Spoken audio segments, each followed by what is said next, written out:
kanin para sa hapunan. Una, maglagay ng bigas sa kaldero.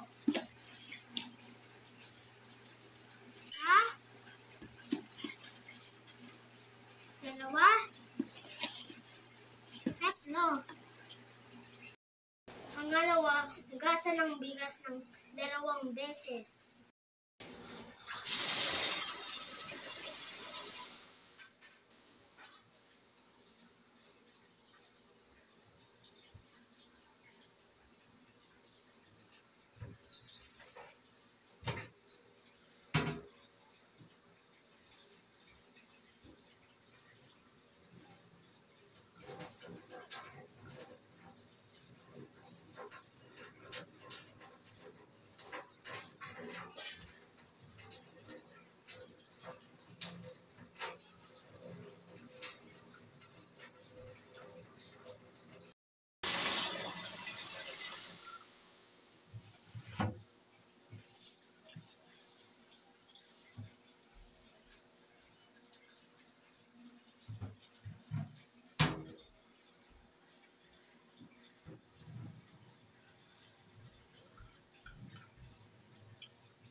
Pangatlo, maglagay ng tubig ayon sa dami ng bigas.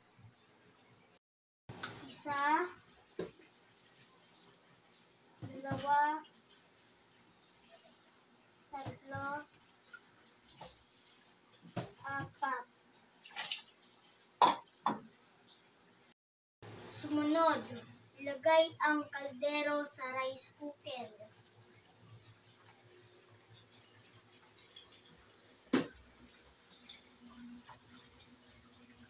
Itakpan, isaksak, at pindutin ang cook.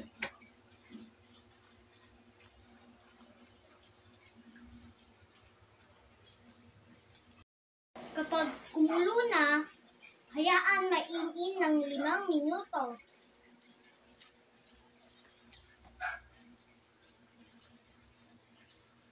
Muli, luto na ang aming kanin.